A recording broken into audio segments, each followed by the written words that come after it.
ಮಹಾಭಾರತವು ಜಗತ್ತು ಕಂಡ ಅತಿ ದೊಡ್ಡ ಅಷ್ಟೇ ಅಪರೂಪದ ಅಷ್ಟೇ ನಿಗೂಢ ಮಹಾಕಾವ್ಯ. ಈ ಕಥೆಯಲ್ಲಿ ದ್ರೌಪದಿಯದು ಪ್ರಮುಖ ಪಾತ್ರ. ಪಂಚಪಾಂಡವರ ಪತ್ನಿಯಾಗಿ ಅತಿಲೋಕ ಸುಂದರಿಯಾಗಿ ಕೌರವರ ಪತನಕ್ಕೆ ಕಾರಣವಾಗಿದ್ದ ದ್ರೌಪದಿಯ ಸಾವು ಕೂಡ ಅಷ್ಟೇ ನಿಗೂಢವಾಗಿತ್ತು. ದ್ರೌಪದಿ ಪರ್ವತದ ಮೇಲಿಂದ ಬಿದ್ದು ಸಾವನ್ನಪ್ಪಿದಳೆ ಅಥವಾ ಪಂಚಪಾಂಡವರಲ್ಲಿ ಯಾರಾದರೂ ಒಬ್ಬರು ಅವಳನ್ನ ನೂಕಿದರೆ? ಯಾಕೆ ಯುಧಿಷ್ಠಿರ ಮಾತ್ರ ಸ್ವರ್ಗವನ್ನ ಸೇರಿದಿರಾ? ನಿಜಕ್ಕೂ ಇದು ಹಲವಾರು ಸಂಶಯಗಳಿಗೆ ಎಡೆ ಮಾಡಿಕೊಡುವ ಪ್ರಶ್ನೆಯಾಗಿದೆ. ಬನ್ನಿ, ಇವತ್ತಿನ ಈ ವಿಡಿಯೋದಲ್ಲಿ ನಿಮಗೆ ಪಾಂಡವರ ಕೊನೆಯ ಆ ಗಳಿಗೆಗಳನ್ನು ನಿಮ್ಮ ಮುಂದೆ ಪ್ರಸ್ತುತಪಡಿಸ್ತಾ ಇದ್ದೀನಿ. ಅದಕ್ಕಿಂತ ಮೊದಲು ನೀವು ನಮ್ಮ ಚಾನಲ್ಗೆ ಹೊಸಬರಾಗಿದ್ದರೆ ದಯವಿಟ್ಟು ಈಗಲೇ ಸಬ್ಸ್ಕ್ರೈಬ್ ಮಾಡಿ, ಜೊತೆಗೆ ಬೆಲ್ ಐಕನ್ ಕೂಡ ಪ್ರೆಸ್ ಮಾಡಿ.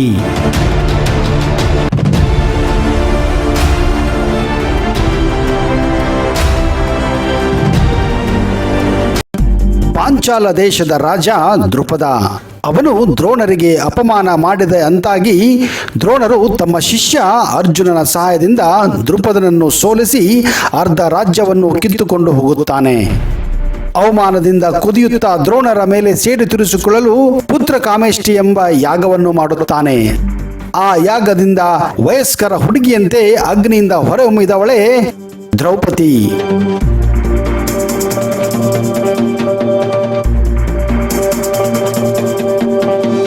ಹೆಸರಿಗೆ ಪುತ್ರ ಕಾಮೇಷ್ಟಿಯಾದರೂ ದೃಷ್ಟದ್ಯುಮ್ನನ ಹಿಂದೆಯೇ ಅಗ್ನಿ ಕನ್ಯೆ ಬರುತ್ತಾಳೆ. ಅವಳೇ ದ್ರೌಪದಿ. ಅವಳ ಹುಟ್ಟುತ್ತಿದ್ದಂತೆಯೇ ಅಶರೀರವಾಣಿಯೊಂದು ಮೊಳಗುತ್ತದೆ. ಈಕೆ ಕುರುಕುಲವನ್ನು ನಾಶ ಮಾಡುತ್ತಾಳೆ ಎಂದು. ಅದಕ್ಕೆ ದ್ರೌಪದಿಗೆ ಕುರುಕುಲನಾಶಿನಿ ಎಂಬ ಹಣೆ ಪಟ್ಟ ಕೂಡ ಕಟ್ಟಿರುತ್ತಾರೆ. ದ್ರೌಪದಿ ಅತ್ಯಂತ ಧೈರ್ಯಶಾಲಿ. ಅವಳು ಕಪ್ಪಾಗಿದ್ದರೂ ಅಸಾಧಾರಣ ಸುಂದರಿಯಾಗಿದ್ದಳು. ದ್ರುಪದ ತನ್ನನ್ನು ಯುದ್ಧದಲ್ಲಿ ಸೋಲಿಸಿದ ಅರ್ಜುನನ್ನೇ ಅಳಿಯನನ್ನಾಗಿ ಮಾಡಬೇಕೆಂದುಕೊಂಡಾಗ ಪಾಂಡವರು ಅರಗಿನ ಮನೆಯಲ್ಲಿ ಭಸ್ಮರಾದರು ಎಂಬ ಸುದ್ದಿ ಬರುತ್ತದೆ. ಹೀಗಾಗಿ ವಿಧಿ ಇಲ್ಲದೆ ದ್ರುಪದ ಸ್ವಯಂವರವನ್ನು ಏರ್ಪಡಿಸುತ್ತಾನೆ. ತನ್ನ ಸೋದರರಾದ ಯುಧಿಷ್ಠಿರ ಮತ್ತು ಭೀಮನೊಂದಿಗೆ ಬ್ರಾಹ್ಮಣ ವೇಷವನ್ನು ಧರಿಸಿ ಪಾಂಡವರು ಎಲ್ಲರೂ ಸ್ವಯಂವರಕ್ಕೆ ಬರುತ್ತಾರೆ. ರಾಜ ದ್ರುಪದ ಸ್ವಯಂವರಕ್ಕೆ ಆಗಮಿಸಿದ್ದ ರಾಜರುಗಳಿಗೆ ಷರತ್ತನ್ನು ನೀಡುತ್ತಾನೆ. ಅದೇನೆಂದರೆ, ನೀರಿನಲ್ಲಿ ಮೀನಿನ ಪ್ರತಿಬಿಂಬವನ್ನು ಕಂಡು ಚಲಿಸುವ ಮೀನಿನ ಕಣ್ಣಿಗೆ ಬಾಣವನ್ನು ಹೊಡೆಯಬೇಕಿತ್ತು. ಈ ಕಲೆ ಕರ್ಣನನ್ನು ಹೊರತುಪಡಿಸಿ ಅರ್ಜುನನಿಗೆ ಮಾತ್ರ ತಿಳಿದಿತ್ತು. ದ್ರೌಪದಿ ಈಗಾಗಲೇ ಕರ್ಣ ರಥ ಓಡಿಸುವನ ಮಗನೆಂದು ಅವನನ್ನು ನಿರಾಕರಿಸಿದ್ದಳು. ಆದ್ದರಿಂದ ಸ್ವಯಂವರದಲ್ಲಿ ಅರ್ಜುನನ್ನು ಗೆದ್ದು ದ್ರೌಪದಿಯನ್ನು ಮುಂದೆ ವಿವಾಹವಾಗುತ್ತಾನೆ.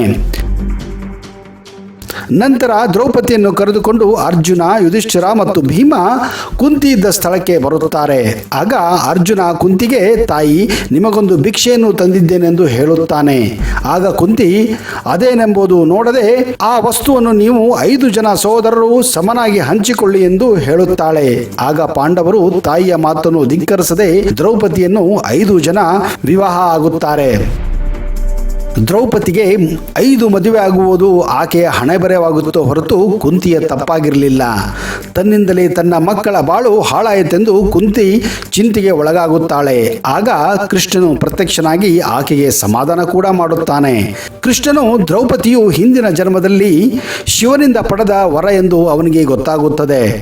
ದ್ರೌಪದಿ ತನ್ನ ಹಿಂದಿನ ಜನ್ಮದಲ್ಲಿ ಶಿವನನ್ನು ಕಠಿಣವಾಗಿ ಧ್ಯಾನಿಸಿ ಆತನಲ್ಲಿ ತನಗೆ ಸದಾಚಾರ, ಅತ್ಯುತ್ತಮ ಬಿಲ್ಲುಗಾರ, ಅತ್ಯಂತ ಶಕ್ತಿಶಾಲಿ, ಸುಂದರ ಮತ್ತು ತಾಳ್ಮೆಯುಳ್ಳ ಪತಿಯನ್ನು ಕರುಣಿಸಿ ಎಂದು ವರವನ್ನು ಬೇಡಿದ್ದಳು. ಆದರೆ ಶಿವನು ಈ ಎಲ್ಲ ಗುಣವನ್ನು ಒಬ್ಬರಲ್ಲಿ ಕಾಣಲು ಸಾಧ್ಯವಿಲ್ಲ. ಬದಲಾಗಿ ನಿನಗೆ 5 ಗುಣವುಳ್ಳ 5 ಗಂಡಂದಿರು ಸಿಗಲೆಂದು ಆಶೀರ್ವದಿಸುತ್ತಾನೆ. ಅದರ ಫಲವಾಗಿಯೇ ಹೀಗೆಲ್ಲ ಆಗಲು ಕಾರಣವೆಂದು ಕುಂತಿಗೆ ತಿಳಿ ಹೇಳುತ್ತಾನೆ. ಅದರ ಫಲವಾಗಿಯೇ ಹೀಗೆಲ್ಲ ಆಯಿತೆಂದು ಕೃಷ್ಣನು ಕುಂತಿಗೆ ತಿಳಿ ಹೇಳುತ್ತಾನೆ. ದ್ರೌಪದಿ ತಾನು 5 ಜನ ಪಾಂಡವರನ್ನು ವಿವಾಹವಾಗುವ ಮುನ್ನ ಒಂದು ಷರತ್ತನ್ನು ನೀಡುತ್ತಾಳೆ. ಅದೇನೆಂದರೆ, ಪಾಂಡವರು ಇಂದ್ರಪ್ರಸ್ಥಕ್ಕೆ ಇತರೆ ಪತ್ನಿಯರನ್ನು ತರುವ ಹಕ್ಕಿಲ್ಲ. ನೀವು 5 ಜನ ಪಾಂಡವ ಸಹೋದರರು ನನ್ನನ್ನು ಹೊರತುಪಡಿಸಿ ಬೇರಾವುದೇ ಹೆಣ್ಣನ್ನು ಇಷ್ಟಪಡುವಂತಿಲ್ಲವೆಂದು ಹಾಗೂ ತನ್ನ ಕೋಣೆಯೊಳಗೆ ಬರುವಾಗ ಕೇವಲ ಒಬ್ಬರು ಮಾತ್ರ ಬರಬೇಕೆಂದು ಷರತ್ತನ್ನು ಹಾಕುತ್ತಾಳೆ. ಒಂದು ದಿನ ಯುಧಿಷ್ಠಿರನು ದ್ರೌಪದಿಯ ಕೋಣೆಯ ಹೊರಗೆ ತನ್ನ ಪಾದರಕ್ಷೆಯನ್ನು ಬಿಟ್ಟು ದ್ರೌಪದಿಯ ಕೋಣೆಗೆ ಹೋಗುತ್ತಾನೆ. ಆಗ ನಾಯಿಯೊಂದು ದ್ರೌಪದಿಯ ಕೋಣೆಯ ಹೊರಗಿದ್ದ ಯುಧಿಷ್ಠಿರನ ಪಾದುಕೆಯನ್ನು ಕಚ್ಚಿಕೊಂಡು ಹೋಗುತ್ತದೆ. ಇದೇ ಸಮಯಕ್ಕೆ ಸರಿಯಾಗಿ ಅರ್ಜುನನು ಕೂಡ ದ್ರೌಪದಿಯನ್ನು ನೋಡಲು ಬರುತ್ತಾನೆ. ದ್ರೌಪದಿಯ ಕೋಣೆಯ ಹೊರಗೆ ಯಾವುದೇ ಪಾದರಕ್ಷೆಗಳು ಇಲ್ಲದಿರುವುದನ್ನು ಕಂಡು ಕೋಣೆಯಲ್ಲಿ ಯಾರೂ ಇಲ್ಲವೆಂದು ತಪ್ಪಾಗಿ ಭಾವಿಸಿ ಕೋಣೆಯನ್ನು ಪ್ರವೇಶಿಸುತ್ತಾನೆ. ಇದರಿಂದ ಮುಜುಗರಕ್ಕೊಳಗಾದ ದ್ರೌಪದಿಯು ಶ್ವಾನಕುಲವನ್ನು ಕುರಿತು ನೀವು ಸಾರ್ವಜನಿಕ ಸ್ಥಳದಲ್ಲಿಯೇ ದೈಹಿಕ ಸಂಪರ್ಕ ಹೊಂದುವಂತಾಗಲಿ ಎಂದು ಶಾಪ ಹಾಕುತ್ತಾಳೆ. ಇದರಿಂದ ಇಡೀ ಸಮಾಜವೇ ನಿಮ್ಮನ್ನು ದೂಷಿಸಬೇಕೆಂದು ಕೂಡ ಶಾಪ ಹಾಕುತ್ತಾಳೆ. 5 ಕನ್ಯೆಯರೆಂದು ಕರೆಯಲ್ಪಡುವ ಪಂಚಕನ್ಯೆಯರಲ್ಲಿ ದ್ರೌಪದಿ ಕೂಡ ಒಬ್ಬಳಾಗಿದ್ದಾಳೆ. ಪಾಂಡವರಿಗೆ ದ್ರೌಪದಿಯನ್ನು ಹೊರತುಪಡಿಸಿ ಬೇರೆ ಪತ್ನಿಯರು ಇದ್ದರು. ಆದರೆ ಅವರು ಪಾಂಡವರೊಂದಿಗೆ ಇರುತ್ತಿರಲಿಲ್ಲ, ತಮ್ಮ ಹೆತ್ತವರೊಂದಿಗೆ ಇರುತ್ತಿದ್ದರು. 4 ವರ್ಷಗಳಕ್ಕೊಮ್ಮೆ ಪಾಂಡವರು ತಮ್ಮ ಪತ್ನಿಯನ್ನು ಭೇಟಿಯಾಗಲು ಕೂಡ ಹೋಗುತ್ತಿದ್ದರು. ದ್ರೌಪದಿಗೆ ಎಷ್ಟೇ ವಯಸ್ಸಾದರೂ ಕೂಡ ಆಕೆ ಕನ್ಯೆಯಂತೆ ಇರುತ್ತಿದ್ದಳು. ಮುಂದೆ ಮಹಾಭಾರತದ ಕುರುಕ್ಷೇತ್ರದ ನಂತರ ಪಾಂಡವರು ಹಸ್ತಿನಾಪುರವನ್ನು ಆಳುತ್ತಾರೆ. ಮುಂದೆ ದ್ವಾರಕೆಯಲ್ಲಿ ಶ್ರೀಕೃಷ್ಣನ ಮರಣದ ನಂತರ ಪಾಂಡವರು ಮತ್ತು ದ್ರೌಪದಿ ಪ್ರಪಂಚದ ಮೇಲಿನ ಆಸಕ್ತಿಯನ್ನು ಕೂಡ ಕಳೆದುಕೊಳ್ಳುತ್ತಾರೆ. ಆಗ ಪಾಂಡವರು ಮತ್ತು ದ್ರೌಪದಿ ಸ್ವರ್ಗವನ್ನು ಸೇರಲು ನಾಯಿಯೊಂದಿಗೆ ಸ್ವರ್ಗದತ್ತ ಪ್ರಯಾಣ ಬೆಳೆಸುತ್ತಾರೆ. ಹಿಮಾಲಯದತ್ತ ಪ್ರಯಾಣಿಸುವಾಗ ಅವರಿಗೆ ಸುಮೇರು ಪರ್ವತ ಎದುರಾಗುತ್ತದೆ. ಸುಮೇರು ಪರ್ವತವನ್ನು ದಾಟುವಾಗ ದ್ರೌಪದಿ ಪರ್ವತದಿಂದ ಕೆಳಗೆ ಬಿದ್ದು ಮರಣ ಹೊಂದುತ್ತಾಳೆ. ದ್ರೌಪದಿ ಸಾವು ನೋಡಿದ ಭೀಮ ಧರ್ಮರಾಯನಿಗೆ ದ್ರೌಪದಿ ಸಾಯಲು ಕಾರಣವೆಂದು ಕೇಳುತ್ತಾನೆ. ಆಗ ಧರ್ಮರಾಯ ಹೀಗೆ ಹೇಳುತ್ತಾನೆ, ದ್ರೌಪದಿ ಪಾಂಡವರನ್ನು ಸಮಾನತೆಯಲ್ಲಿ ಪ್ರೀತಿಸುತ್ತೇನೆ ಎಂದು ಹೇಳಿ ಅರ್ಜುನನನ್ನು ಅತಿಯಾಗಿ ಪ್ರೀತಿಸಿದ್ದಕ್ಕೆ ಕರ್ಮಾನುಸಾರ ಆಕೆಯ ಮರಣ ಹೊಂದಿದಳು ಎಂದು ಹೇಳುತ್ತಾನೆ. ಹಾಗೆ ಮುಂದೆ ನಡೆದುಕೊಂಡು ಹೋಗುವಾಗ ಸಹದೇವ ಮರಣ ಹೊಂದುತ್ತಾನೆ. ಸಹದೇವ ಏಕೆ ಮರಣ ಹೊಂದಿದನು ಎಂದು ಭೀಮ ಧರ್ಮರಾಯನಿಗೆ ಕೇಳಿದಾಗ ಸಹದೇವನಿಗೆ ತಾನೊಬ್ಬನೇ ಜ್ಞಾನಿ ಎಂಬ ಅಹಂಕಾರ ಇತ್ತು, ಆದ್ದರಿಂದಲೇ ಅವನು ಮರಣ ಹೊಂದಿದನು ಎಂದು ಹೇಳುತ್ತಾನೆ. ತದನಂತರ ನಕುಲ ಮರಣ ಹೊಂದುತ್ತಾನೆ. ಆಗ ಭೀಮ ಧರ್ಮರಾಯನ ಬಳಿ ನಕುಲನ ಸಾವಿನ ಬಗ್ಗೆ ಕೇಳಿದಾಗ ನಕುಲ ತಾನೊಬ್ಬನೇ ಸುಂದರವಾಗಿದ್ದನು ಎಂಬ ಅಹಂಕಾರವಿತ್ತು, ಆದ್ದರಿಂದಲೇ ಅವನ ಮರಣ ಹೊಂದಿದನು ಎಂದು ಧರ್ಮರಾಯ ಹೇಳುತ್ತಾನೆ.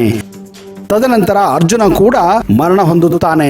ಆಗ ಭೀಮ ಅರ್ಜುನನ ಸಾವಿಗೆ ಕಾರಣವೆಂದು ಕೇಳಿದಾಗ ಅರ್ಜುನನು ಧನುರ್ವಿದ್ಯೆಯಲ್ಲಿ ತನಗಿಂತ ಅಪ್ರತಿಮ ಸಾಹಸಿಯನ್ನು ನೋಡಿದರೆ ಅಸಹ್ಯ ಪಡುತ್ತಿದ್ದ, ಅದಕ್ಕಾಗಿ ಕರ್ಮಾನುಸಾರ ಆತ ಮರಣ ಹೊಂದಿದನು ಎಂದು ಹೇಳುತ್ತಾನೆ. ಹೀಗೆ ಮುಂದೆ ಸಾಗುತ್ತಿರುವಾಗ ಭೀಮನ ಮರಣವು ಬರುತ್ತದೆ. ಆಗ ಭೀಮ ಧರ್ಮರಾಯನಲ್ಲಿ ಕೇಳುತ್ತಾನೆ, ನಾನೇಕೆ ಈಗ ಇಲ್ಲಿ ಮರಣ ಹೊಂದುತ್ತಿದ್ದೇನೆ ಎಂದು. ಧರ್ಮರಾಯನು, ನೀನು ಅತಿಯಾದ ಆಹಾರ ಸೇವಿಸುತ್ತಿದ್ದೆ ಮತ್ತು ಬೇರೆಯವರ ಹಸಿವಿಗೆ ಬೆಲೆ ಕೊಡದ ಕಾರಣ ನೀನು ಕರ್ಮಾನುಸಾರ ಈಗ ಮರಣ ಹೊಂದುತ್ತಿರುವೆ ಎಂದು ಅವನಿಗೆ ಕೂಡ ಹೇಳುತ್ತಾನೆ. ಹೀಗೆ ಧರ್ಮರಾಯ ಮತ್ತು ಶ್ವಾನ ನಡೆದುಕೊಂಡು ಹೋಗುತ್ತಿರುವಾಗ ಇಂದ್ರ ಪ್ರತ್ಯಕ್ಷನಾಗಿ ಧರ್ಮರಾಯನನ್ನು ಸ್ವರ್ಗಕ್ಕೆ ಕರೆದುಕೊಂಡು ಹೋಗುತ್ತಾನೆ. ಈ ರೀತಿ ಯುಧಿಷ್ಠಿರನ್ನ ಬಿಟ್ಟು ಎಲ್ಲರೂ ಸಾವನ್ನಪ್ಪುತ್ತಾರೆ. ಅದರಲ್ಲೂ ಕೂಡ ದ್ರೌಪದಿ ಮೊಟ್ಟ ಮೊದಲದಾಗಿ ಸಾವನ್ನು ಒಪ್ಪುತ್ತಾಳೆ. ಹೀಗೆ ದ್ರೌಪದಿಯ ಕೊನೆಯಾಗುತ್ತದೆ.